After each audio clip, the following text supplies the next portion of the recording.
Halo semuanya, perkenalkan saya Rizmauli Sidabalok, NPM 1912075. Saya program studi kesehatan masyarakat tingkat 3 di Institut Kesehatan Deli Husada Deli Tua. Di video kali ini merupakan program real teaching yang dimana bertujuan untuk pemenuhan mata kuliah pendidikan kesehatan di mana dosen pengampunya Bapak Nurse M. Dasril Samura Escape MKes. Adapun judul yang akan kita bahas di video kali ini yaitu pola asuh orang tua dan metode pengasuhan dalam membentuk kepribadian anak.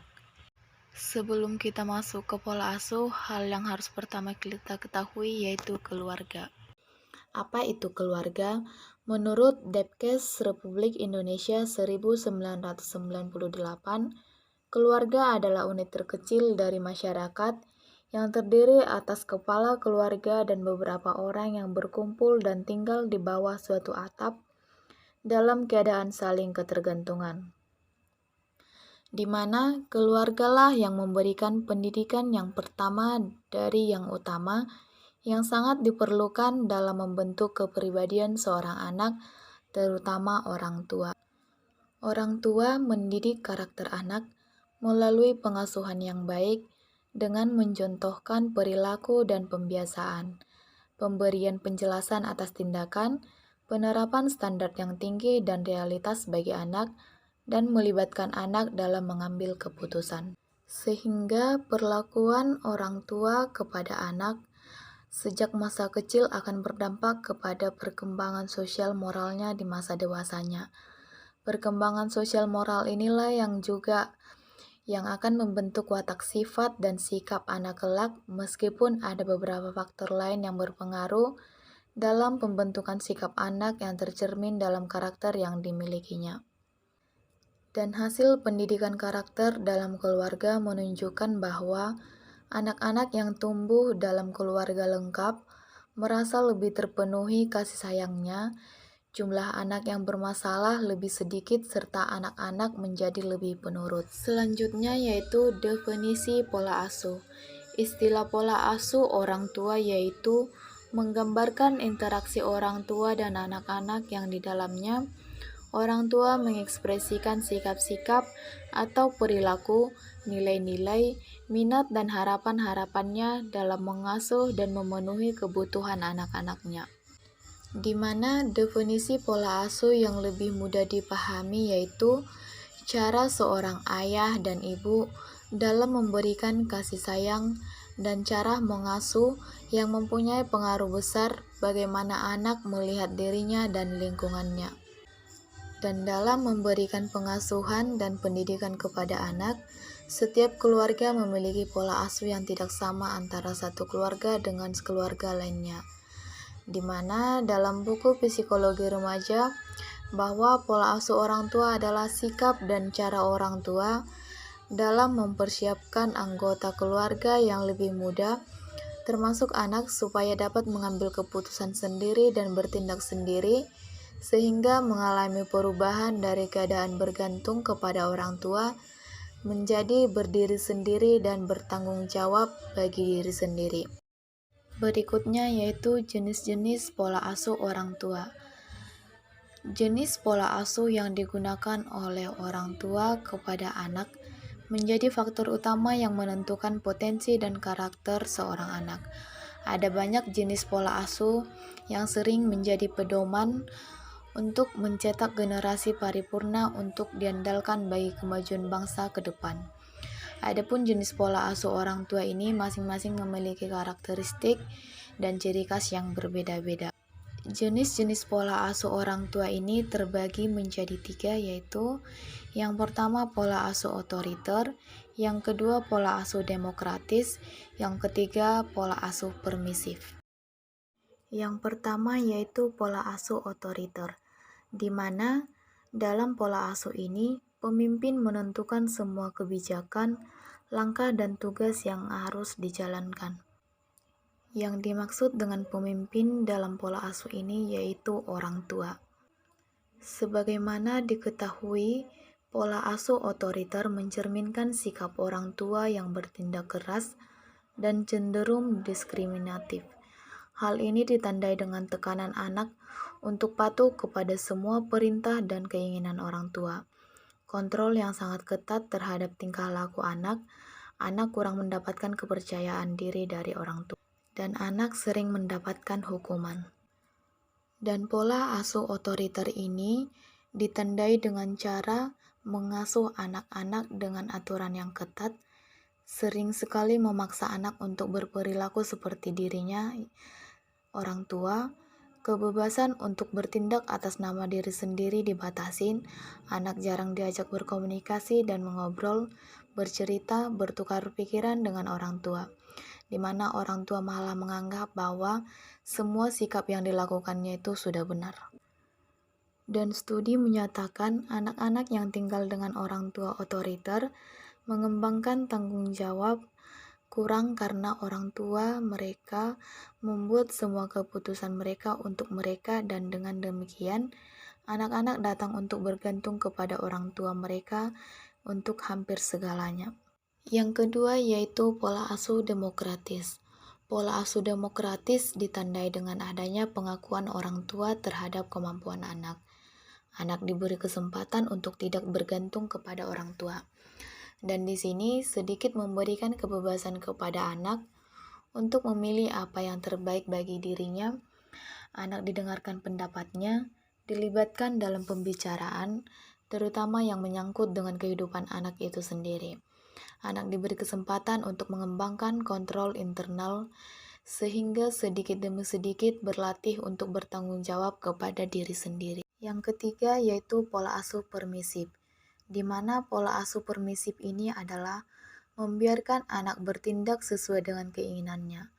Orang tua tidak memberikan hukuman dan pengendalian, dan pola asuh ini ditandai dengan adanya kebebasan tanpa batas pada anak untuk berperilaku sesuai dengan keinginannya sendiri. Orang tua tidak pernah memberikan aturan dan pengarahan kepada anak, sehingga anak berperilaku sesuai dengan keinginannya sendiri, walaupun terkadang bertentangan dengan norma sosial. Berdasarkan pola asuh ketiga di atas, terdapat pola asuh yang dianut orang tua terhadap anak, yaitu pola asuh otoriter 26,2%, pola asuh demokratis 36,9%, dan pola asuh permisif yaitu 36,9%. Selanjutnya, yaitu faktor-faktor yang mempengaruhi perkembangan anak, yaitu yang pertama kesehatan dan kesejahteraan. Kesehatan dan kesejahteraan merupakan salah satu faktor yang harus dimiliki seorang anak untuk dapat berkembang dengan baik. Perkembangan psikologis seorang anak juga bergantung pada pertumbuhan fisik dan kesehatan yang dimilikinya. Yang kedua yaitu keluarga dan pengasuhan anak. Setiap keluarga adalah suatu sistem, suatu kesatuan yang dibentuk oleh bagian-bagian yang saling berhubungan dan berinteraksi. Sebuah hubungan tidak pernah berlangsung satu arah, melainkan dua arah. Sehingga hubungan timbal balik dan positif di antara orang tua dan anak mempengaruhi cara perilaku seorang anak terhadap orang tuanya.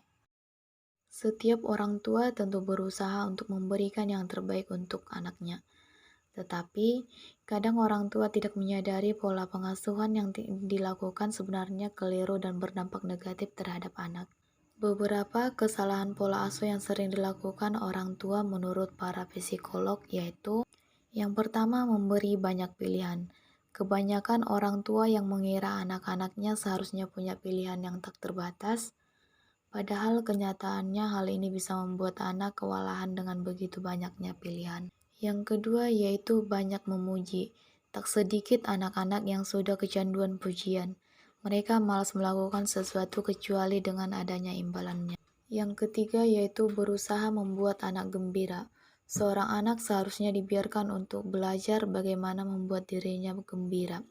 Sebagai orang tua, yang harus dilakukan tidak bisa memaksa anak untuk tetap bahagia. Yang keempat yaitu terlalu dimanjakan. Berusaha memenuhi setiap permintaan anak, dipercaya orang tua akan membuat anak bahagia. Padahal pola asuh seperti ini akan membuat anak sulit merasa puas dan membuat mereka suka memaksa. Yang kelima yaitu membuat anak sibuk.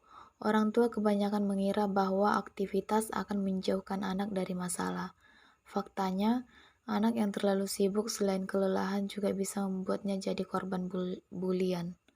Yang keenam yaitu kepintaran dianggap paling penting, di mana hal ini membangga-banggakan prestasi akademik anak dapat membuat anak menjadi arogan dan merasa orang lain lebih bodoh. Kondisi ini justru membuat anak dijauhi oleh teman-temannya.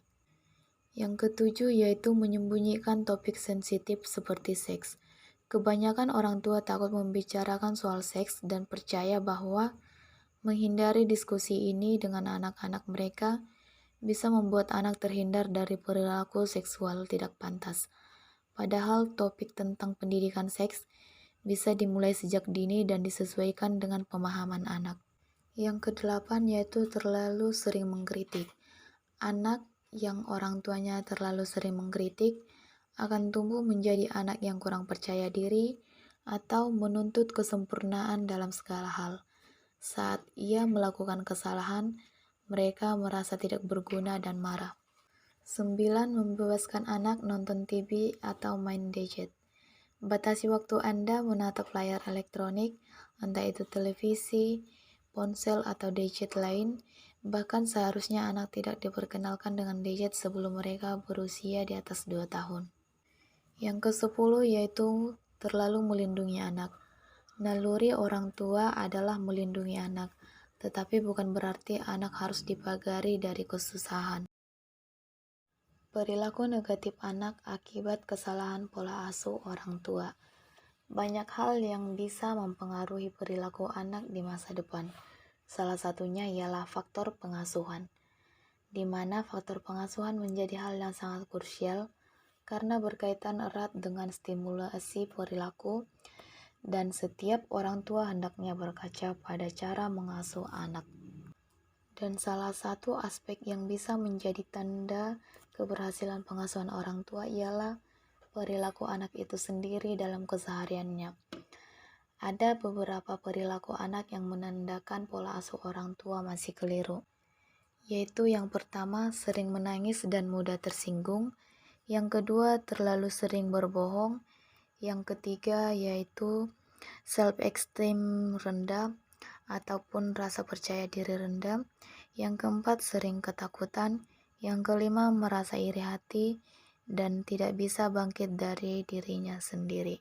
Metode pola asuh yang digunakan oleh orang tua kepada anak menjadi faktor utama yang menentukan potensi dan karakter seorang anak.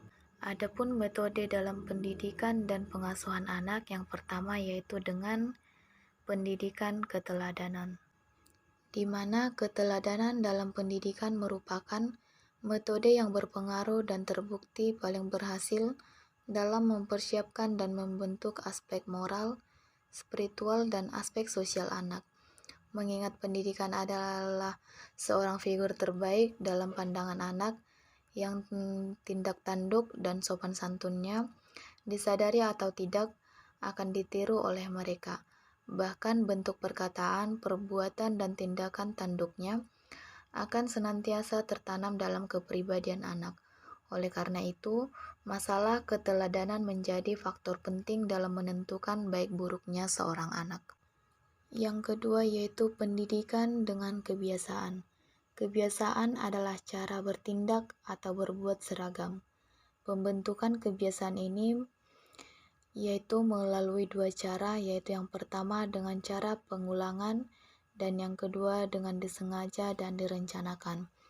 Peranan pembiasaan, pengajaran, dan pendidikan dalam pertumbuhan dan perkembangan anak akan menentukan keutamaan-keutamaan budi pekerti, spiritual, dan etika agama yang lurus. Yang ketiga yaitu pendidikan dengan nasihat.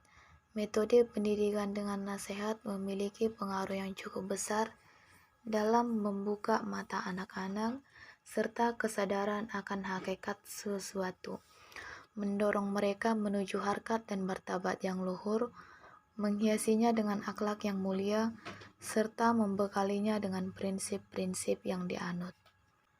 Yang keempat yaitu pendidikan dengan perhatian.